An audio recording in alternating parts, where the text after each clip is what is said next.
We have today and tomorrow. So far, we've looked at the evidence for the revelation of Sinai as a real historical event and the prediction at the end of the book of Deuteronomy of conquest, exile, survival, and return. Today and tomorrow, I at least want to do a sketch of Jewish survival. My position is that Jewish survival has no remotely plausible natural explanation. If we look at the facts of the survival, details, if we consider the explanations that have been offered, there's no remotely plausible natural explanation. Now, of course, if I'm right, so what? A person could always say, we haven't found one yet. We'll find one tomorrow, or next century, or next millennium. You could say that, but we don't always say that. We don't always preach unlimited patience. Sometimes, when we come across something that has no explanation and it looks pretty hopeless, we change our picture of how things work. Early in the 20th century, when they detected the nucleus of the atom, and it was thought that it was composed of only protons, and protons are all positively charged, and like charges repel. So people asked, how come all those identically charged protons are sitting together in the nucleus? They didn't say, well, we don't have an explanation yet, but let's wait a century or two and see if we can figure out an explanation. No, what they said is there's a new force, a force that we didn't know about before. We have to invent it and add it to our picture of the world, because with the old picture, we're not going to get an explanation. When Freud introduced the unconscious, some people that was almost self-contradictory. An unconscious belief? How could that be? If I believe it, surely I must know that I believe it. People had a lot of difficulty with it. Now he's trying to explain certain things in human behavior. People didn't say, let's wait another 500 years and see if we can explain it the old way. No, what they said is we've discovered something brand new and it seems to explain what we're dealing with. So let's change our picture of how the world works and add in something new called the unconscious.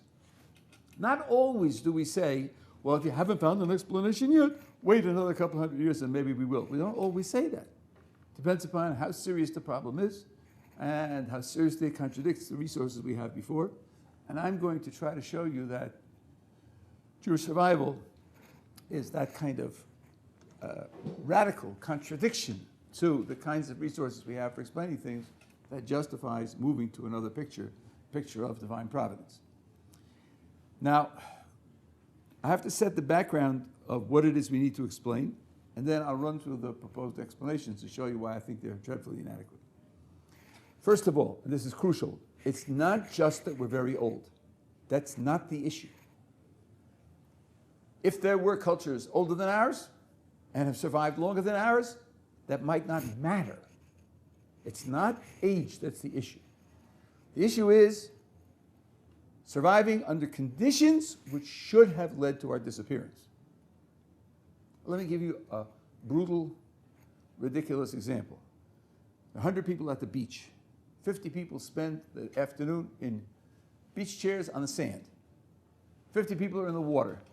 There's a sudden undertow which pulls the people in the water underwater, and they're underwater for a half hour.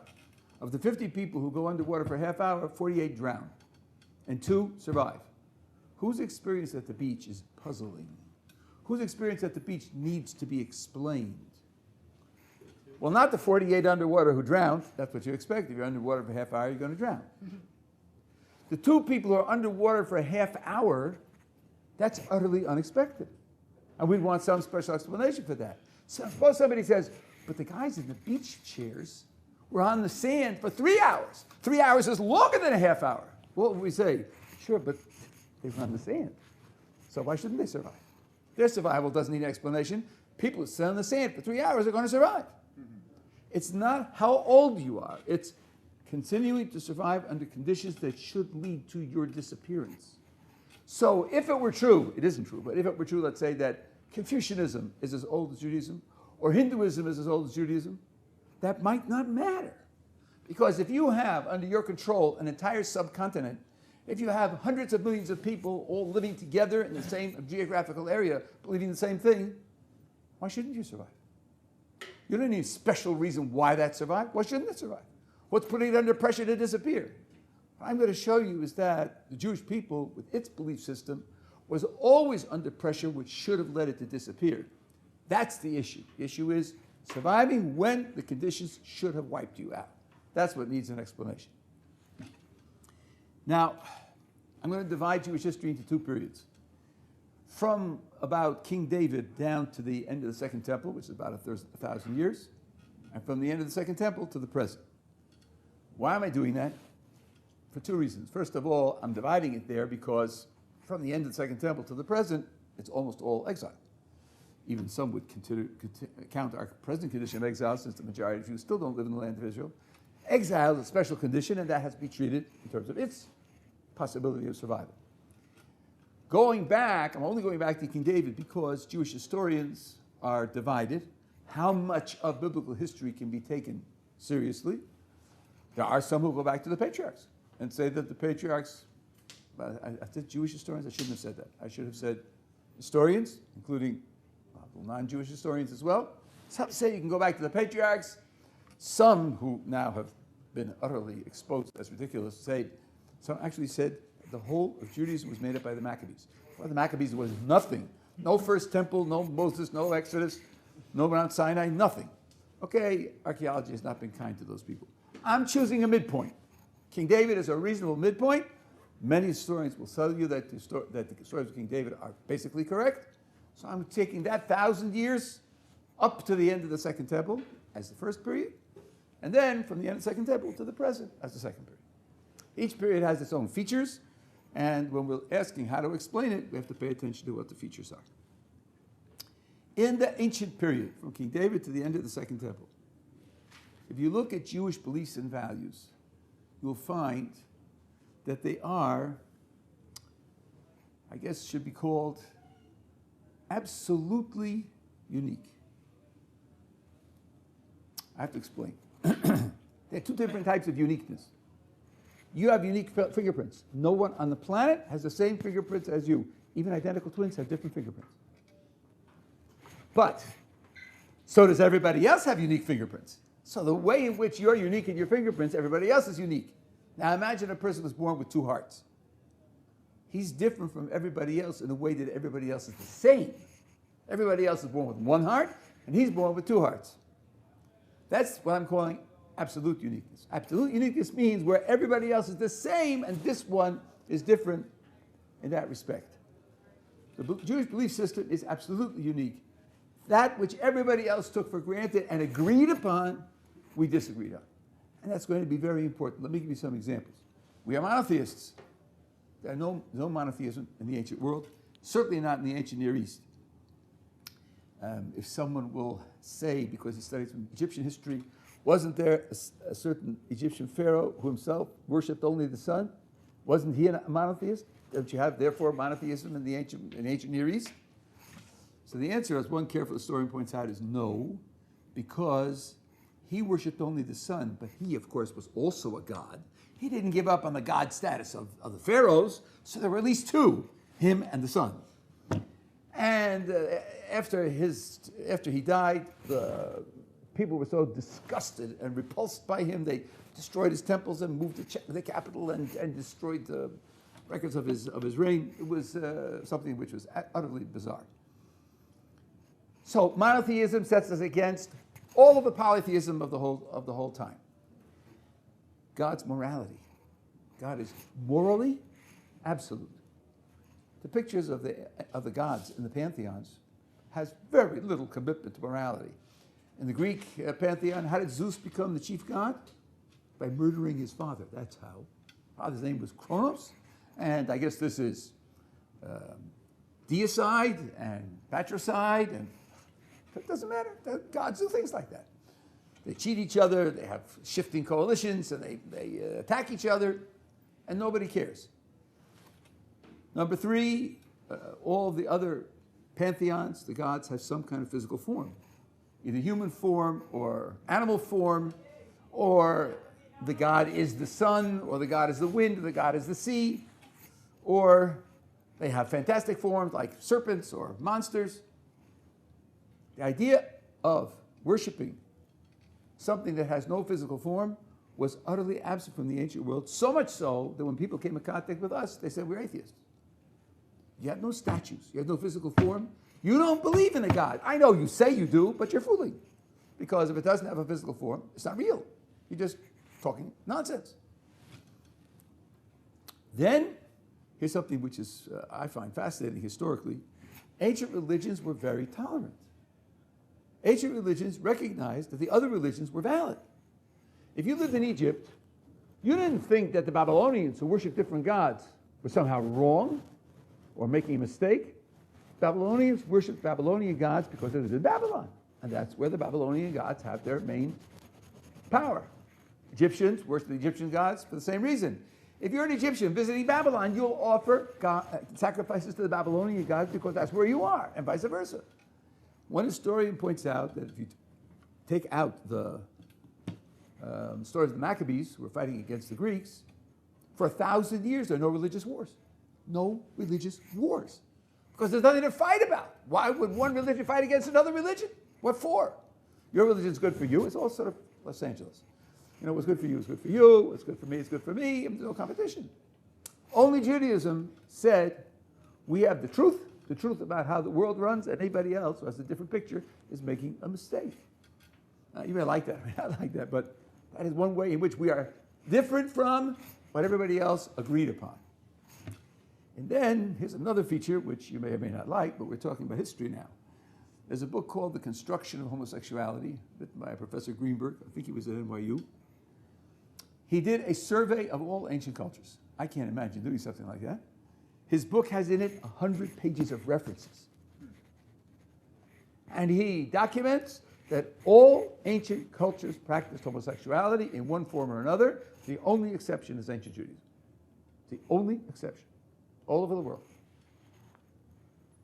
So what you have here is this. You have a small group of people in a particular piece of geography, that's linked to 3 continents, the crossroads of 3 continents. Every great conqueror of that area of the world marched to our backyard. And we are absolutely unique against the common beliefs of everybody else in the area. That needs to be explained. You wouldn't expect, for 1,000 years, a minority, small minority, to maintain that kind of uniqueness in the face of a whole culture of common assumptions.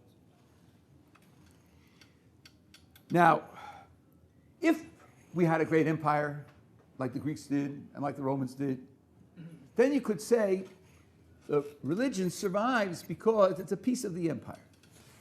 When Rome was running the world for 300 years, it paid to believe in the Roman religion, or at least to say you believed in the Roman religion because it got you citizenship in Rome. Of course a religion is going to survive. It's a religion of a very successful state. We never had an empire. I know you read about the times of King David and King Solomon, and it talks about the expansion of the Jewish state. It was small peanuts. It didn't compare with the Egyptians, or the Assyrians, or the Babylonians, or the Greeks, or the Romans. It was small peanuts, and it lasted for 5 or 6 decades, and then it was over. So the idea of an empire carrying the religion along as a kind of secondary effect is simply not correct. What about other cultural successes which could also carry the religion along? We didn't have great mathematics. We didn't have great science. We didn't have great pottery. We didn't have great architecture. We didn't have great agriculture. So you say, look, these guys' crops are better than everybody else in the world, and the religion is sort of how they live, so therefore the religion gets carried along. We didn't have that. Since we didn't have that, explaining why we kept a belief system and a value system that is absolutely unique during those 1,000 years is very difficult. One other feature of the 1,000 years that has to be put on record is this. There were many attempts to tamper with the formula, to change the formula, to become more like the people around us. And in every such case, those experimental changes ended up in failure, historical failure. They disappeared.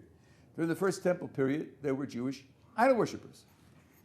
Now, one has to be careful. Today we have a certain mental set. Either you're a monotheist or you're an idol worshipper. It's a matter of principle, one or the other. It wasn't like that in the ancient world.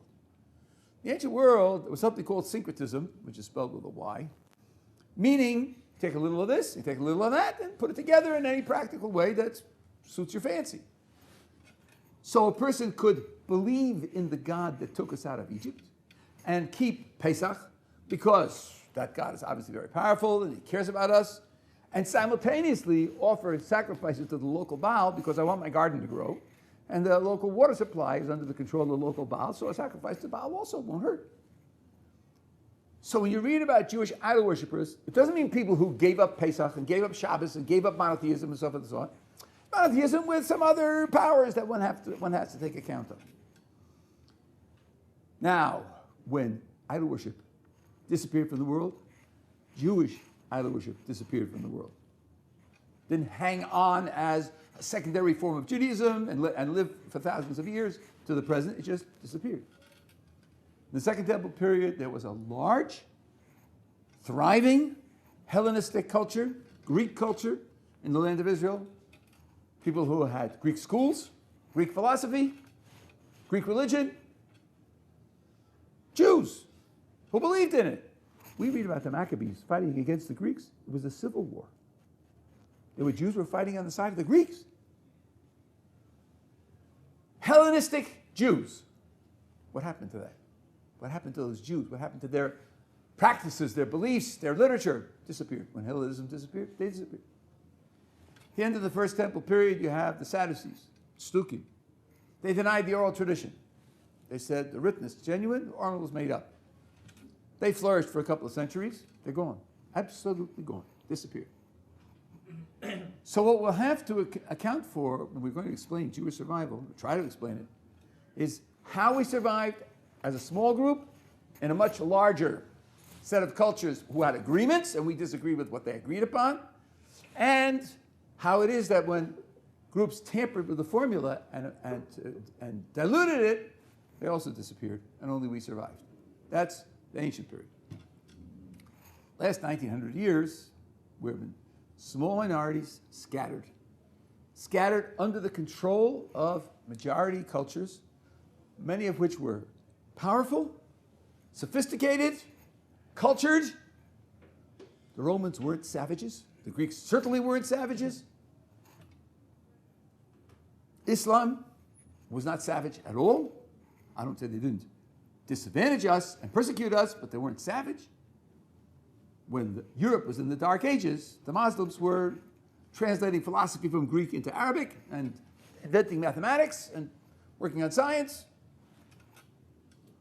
Now, I want you to try something on in your imagination. I'm certainly not recommending this in practice, but try it in your imagination. Imagine that you're a liberal sociologist and historian. You're looking at a group of people who become scattered. They start off with a culture of their own, become scattered in small minorities, and the minorities are under the control of majority cultures that are very different. Let's take, first of all, Rome, which ruled as part of the world for hundreds of years. And then, when Rome disintegrated, became Christian, pagan Rome became Christian. In the Arabian Peninsula, to the east of here, you had barbarians. Then you had the rise of Islam. Let's take as two representative examples the Jews in Yemen and the Jews in Poland. Yemen is a desert country with a large seashore, very poor, and from the 8th century on was Muslim. Poland became Christian when the Roman Empire became Christian, and it's north central Europe, and it's got a moderate to cold climate, no exits to the sea, and dominated by strict Christianity. What would you expect? Jews were in Yemen for 1,500 years. At least, some of our sources say it was much older, but the secular sources say they were there for 1,500 years, and we're in Poland for 1,000 years. 1,500 years is 50 generations. 1,000 years is 30 generations. What would you expect to happen to these small minorities? I think what you have to expect is that they'll be affected by their environment, physical environment, and also the social environment, and eventually they'll be affected by the environment. And evolved to look much more like the environment so they can easily fit in and be successful in the environment. It's shocking that Yemenite Judaism and Polish Judaism are at least 90% identical. Yes, do Yemenites have different style clothes than Polish Jews? Sure, because the Torah doesn't dictate what kind of clothes you have. So from the point of view of religion, it's a no-brainer. We don't care what kind of clothes you have. It doesn't show that the religion varied. But Shabbos is on the same day, and the holidays are on the same day. Christianity broke into the Western and Eastern versions. They had different calendars. They had different dates of their holidays. And the variety in doctrines, Christianity and Islam, nothing like that happened in the Jewish context. So what you have in our survival is the opposite of what you would expect. You would expect the culture to go to pieces, and it didn't go to pieces. Now, I told you about the Gypsies, the Romanis, where they also were scattered minorities for 1,000 years. And someone wrote to me that since they've survived and they still have a distinct identity, why do you think that Judaism is special? As I pointed out, they lost 90% of their culture. They have no record of who they are, where they came from, their history. They don't have any particular religion. They take the religion of the land in which they live. They differ on fundamental values. Almost all of their culture is gone. And I think that's a good example. It's a good comparison. 1,000 years as scattered minorities is going to destroy your culture. And we have 1,900 years of scattered minorities and a survived culture. That needs to be explained. There are also, during this period, experiments with changing the formula and also ended up in failure. Two prominent ones are the Marranos and the Karaites. When the Inquisition in Portugal and in Spain was in force, and you have to check the details. Really, there were Jews who claimed to be Christians, and then they or their descendants went back to Judaism. That's what the Inquisition went after. That's the people who were supposed to have become Christians and then didn't.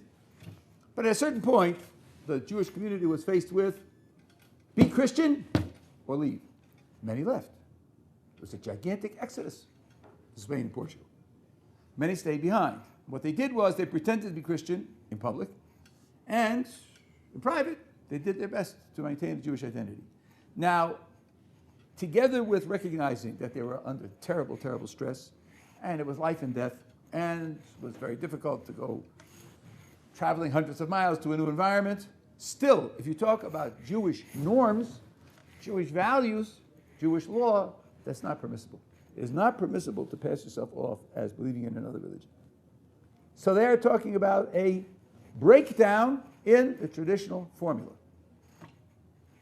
They're gone. The Marranos are gone. Although there are some Spanish and Portuguese Catholics who have funny customs, like on Friday nights, going down to the cellar and lighting candles, or kissing door jambs. And you ask them, why are you doing that? Why are you lighting candles in the cellar on Friday nights? They say, this is a custom in our family. No, that's what we do. Or kiss door jambs. That's what we do. In our family, that's what we do. Obviously, those are holdovers from Jewish practices, but these people are believing and practicing Catholics. So that does not mean that the Marranos survived as Jews, survived as a kind of offshoot Jewish culture. It simply was wiped out. Karaites revived the idea of the Sadducees, that there is no oral tradition. They started in the 9th century in the Muslim lands, and they became very popular. Among Jews, they became popular. They had their own yeshivas. They had their own heads of yeshivas. They produced literature, some of which we have. And by the way, since they believed only in the written Bible, they were very good at it, even though there were some mistakes that I found. And they had disputations with Christians. And sometimes their material is very good in disputing with Christians. And the question has been raised whether a believing Jew is permitted to read a Karaite book with his disputations against Christians. The answer that I got was it is permissible. Now, they were They were serious competition for us. You had Muslim areas, headed by a caliph, and it's a question of who he'll support. And sometimes he supported what they call the Rabbinites, that's our group. Sometimes he supported the Karaites, and there was a lot of competition. About in the 16th century, they started to decline.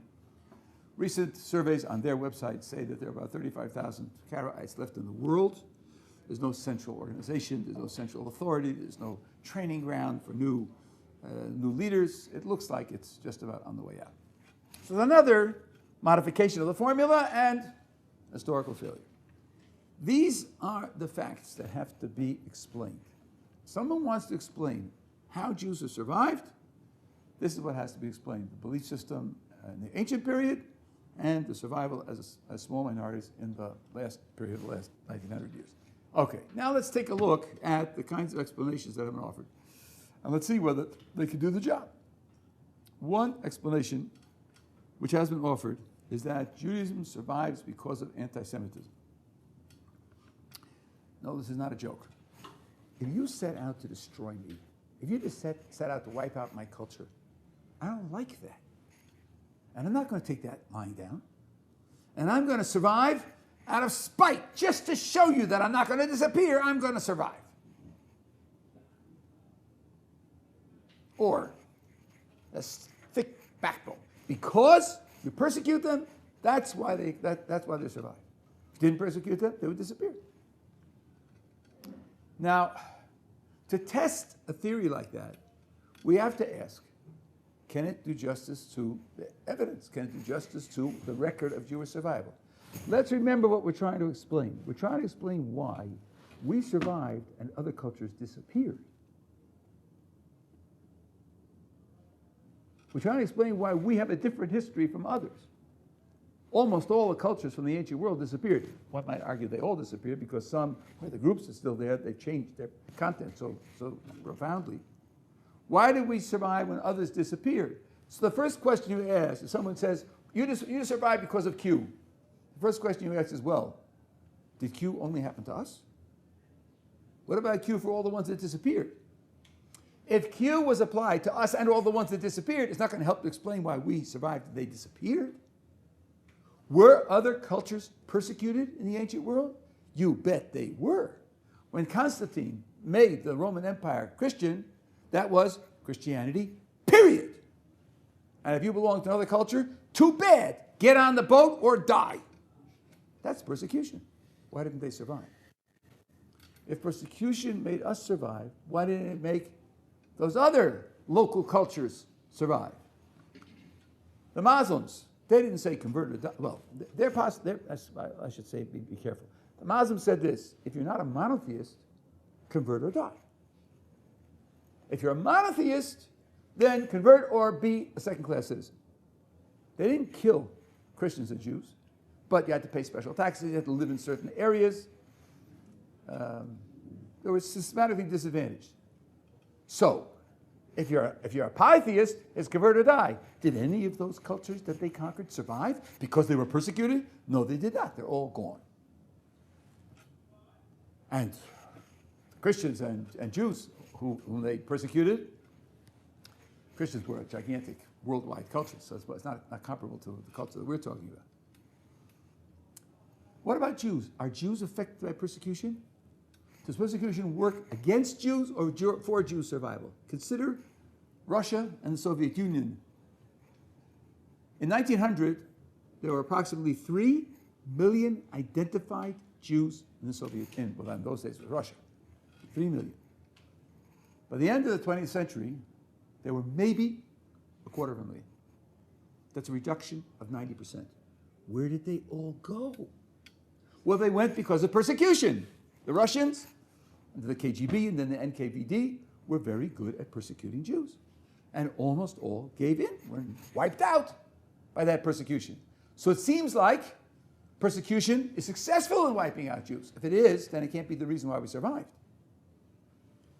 Final example is what's happening in the United States of America. If it's persecution that promotes Jewish survival, what's supposed to happen in a country that doesn't persecute? The history of Jews in the United States of America for the last 150 years, in the entire 2,000 years of exile, is better in the United States than any place else. And we should be grateful for that. And we should express our gratitude for that. Moshe Feinstein called America Medina Shel Chesed, a country, a society of kindness. Jews were given a fair chance.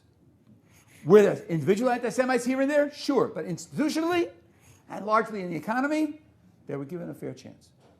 Well, if we're given a fair chance, we're treated as equals, even treated with respect. If it's Jewish, if it's persecution that keeps us alive, then we ought to disappear. Now, let's take a look at what's happening in the United States of America the last 50 years and see whether it meets that prediction. As a matter of fact, you have a split in the Jewish population, and they have different fortunes. If you look at the center and left, Reconstructionist, conservative, reform, progressive, humanitarian, various groups with various names, they indeed are assimilated. They indeed are being lost, being wiped out. Their population is dwindling. But if you look to the right, modern Orthodox, Mizrahi, and then ultra-Orthodox, fanatic, people living in the Middle Ages, and so on and so on, Hasidim, yeshivas, the population's exploded. It's exploding. New institutions are opening all the time. The population is simply growing all the time. That's not what the theory predicts. If it's persecution that maintains Jewish survival and Jewish identity, when you take away the persecution, the survival and identity ought to go down and suffer. It's not all suffering. Some of it is growing and exploding. So I suggest to you that this theory, that it's persecution that maintains Jewish survival, just isn't right. It's wrong. No matter how much gut appeal it might have, yeah, sure, if you tell me to disappear, I'm not going to disappear because I don't like to be told what to do. But when you look at it in the face of the facts, it's really a non-starter, yeah. For those Jews who are thriving and surviving, can it be said that they are doing so as separation technique for such a way? They're surviving because they're separating themselves from the assimilated culture. So yes, they're not being persecuted, but they're also separating themselves from assimilating into such a culture. You might say that, and that's similar to the third example that I'm going to give of an explanation. But notice that, as you acknowledge, that means you're not appealing to persecution. You're appealing to something else, which is fine. We'll go through them one by one. But I'm just starting with this. I'm starting with persecution because, number one, it has been said. And number two, the way I'm treating it is a pattern. It's a paradigm for how I think the question should be treated. I read a lot of books on Jewish history which speculated about this, about Jewish survival. And they have their theories. Not one made a list of the features of Jewish survival that have to explain, and then articulate your theory, and then compare the theory with the things that have to be explained. Not one did that. Now, maybe history is different from philosophy or science, but it seems to me, if you try to explain something, you have an explanation, check it against the facts to see if it works or it doesn't. And not one did that. I'll tell you what Hillel Zeichmann's theory is in a second. Yes? You say that as in, you're talking about these cultures and how they died. So then let's take the Roman one, for example, that you did before. So the Romans didn't suddenly die, their culture didn't die, as in it moved, it changed, they became Byzantines. They didn't suddenly just everyone died. Right. So the same thing with Judaism. Judaism of today is not at all similar to how Judaism was many years ago. It's completely different. If a Jew from how many years ago, from when the whole thing was farming and then going to the temple 3 times a year, that's completely different to what the Jews would say. It's completely changed. Well, let's see. Completely changed. How about a weekly holiday on Saturdays? Is that completely changed? I'm talking about the general culture. I don't care. Isn't that a piece of the general culture? A weekly holiday? There are some things that, as I imagine, that many cultures around the world have kept, but in large, their culture. No, I'm just taking your statement that Judaism has completely changed. So I'm asking whether that's true or not. Is it completely changed? The word completely, and you're using that. I'm saying that the large, as in, if you look at the religion as a whole, Yeah. it has changed very much. Well, let's see now. Let's see whether the religion has changed. If there are rules of how to deal with the temple disappears, and therefore you don't fulfill those rules, does that mean the religion has changed? I think of the religion as a set of rules, a set of beliefs, a set of priorities. If the circumstances under which you live change so that you can't fulfill the rules, does that mean the religion has changed? A person's 17 years old and he can't vote. He's 18 years old and he can vote. Have the laws changed? The laws haven't changed. He just got older, that's all. The fact that people do different things doesn't mean the religion has changed. If you had a change of the religion where it said, God destroyed the temple is no longer part of Judaism, we had 630 commandments, now we have 250, that would be a religious change. But where the circumstances make it impossible to fulfill the commandment, that's not a religious change. I would argue that there aren't any, or let's put it this way, there are no changes that aren't part of the same framework that was set in place in the beginning. All the things that we do were discussed and debated on the basis of precedent, the basis of prior law, and all of them were justified in that way. Let me add something else to this point, because maybe this will help with a little piece of background. There is such a thing as Reform Judaism. Reform Judaism is a change. The Reform Jews know what happened during the times of the Mishnah. They know what Jews did at that time, and they said, no, we're not doing that. Even if Moses did it, we're not doing that. We know better. And therefore they changed things. They set out to reform means to form again, give it a different form, and that's what they did. No religion in the world has a reform movement other than Judaism. It's absolutely non-existent. No Christian says, look, the founder of Christianity introduced a new idea, and it was nice for a time, but we know better than he. We're smarter than he. We're more sophisticated than he. And therefore we have to change it and keep it up to date with new things. No Christian in the whole history of Christianity ever thought that he was superior to the founder of Christianity. No Buddhist would say, I can out-meditate Buddha. Okay, he started it, he introduced it, but we have more refined techniques, and if he were alive today, we'd put him in a basket. We can meditate better than he. No Buddhist will say that. No Muslim will say, Muhammad, he was a beginner, he was a pioneer, a founder, but we know much better what God wants and how to live a godly life than Muhammad did. He was just, 1,300 years ago. No other religion has a reform movement. It's quite interesting. Only Judaism has a group of people who say, we know what the founder did, we know what the originals did, we know what they did for 1,000 years, we know better. They didn't eat pigs, we eat pigs. Because nothing wrong with pigs. We know better than they. That's something which you have in those who decided to change the religion. But those who decided to keep the religion intact, there's no evidence that it was changed in those ways. Not at all. It did not change in those ways. So in terms of persecution, it's not going to be an accurate explanation. Now, a second explanation, which I'll finish today, and then tomorrow I'll go to the more popular explanation. Different cultures have different strengths and different weaknesses. Naturally so. America has a consistent strength of inventing new technology. Japan has a consistent strength of marketing new American technology. Manufacturing and marketing new American technology. The Russians produce world-shaking novels. The Dutch produce superior painting.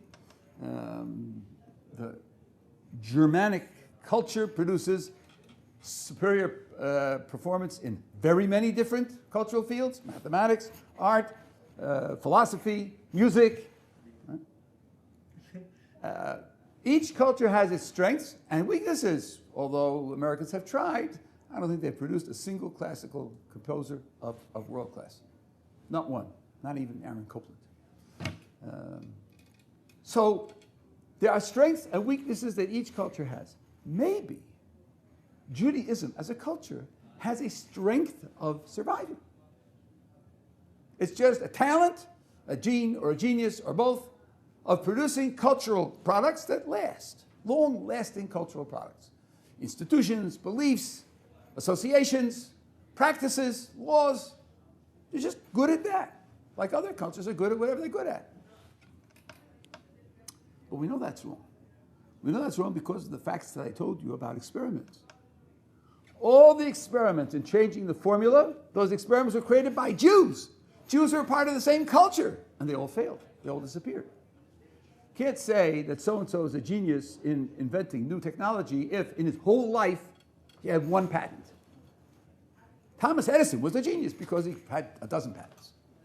And one person had his whole life one patent could be just a lucky fluke.